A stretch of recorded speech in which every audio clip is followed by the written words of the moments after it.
Good morning అందరికీ. ఈరోజు speciality వచ్చేసి స్వతంత్ర సమరయోధుడు from our Telugu state Godavari state అనమాట.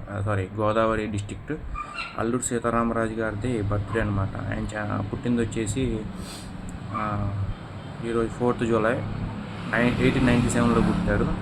చనిపోయింది వచ్చేసి 1924లో చచ్చిపోయారు అనమాట. 27 డేస్కి చనిపోయారు. ఆయన అమరవీరులు అయ్యారు.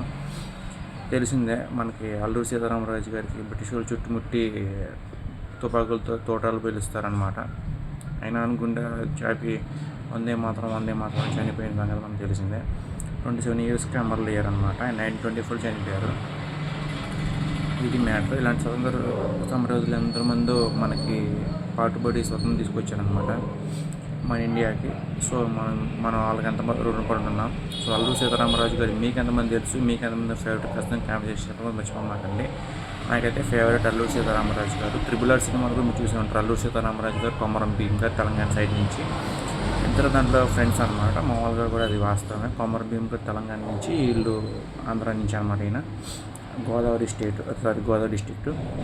సో మీకు ఇంకేం తెలుసు అల్లూరు సీతారామరాజు గారి గురించి? ఆయన బర్త్డే సందర్భంగా ఖచ్చితంగా కామెంట్ చెప్పండి. జోహార్ సార్, అమర్ హై, సెల్యూట్ టు యూ, జై హింద్, జై భారత్. అండ్ ఆయన 128th బర్త్డే సందర్భంగా మీరేమేమి చేస్తున్నారో అని, మీ ఊళ్ళో ఏమేమి జరుగుతుంది కూడా ఖచ్చితంగా కామెంట్ సెక్షన్ చెప్పండి. మా ఊళ్ళో తనతో సాదాగా ఉంది. మరి మీ ఊళ్ళో ఏమన్నా 128th బర్త్డే సెలబ్రేషన్స్ ఉన్నాయో ఖచ్చితంగా కామెంట్ సెక్షన్ చెప్పండి. గోదావరి డిస్ట్రిక్ట్స్ వాళ్ళు అయితే మామూలు అక్కడ చేస్తుంటారు ఎక్కువ. అల్లూరు సీతారామరాజు ఊరి పేరు కూడా పెట్టారు. సో ఎవరన్నా ఉంటే ఖచ్చితంగా కామెంట్ చేయండి గోదావరి వాళ్ళు. Thank you so much.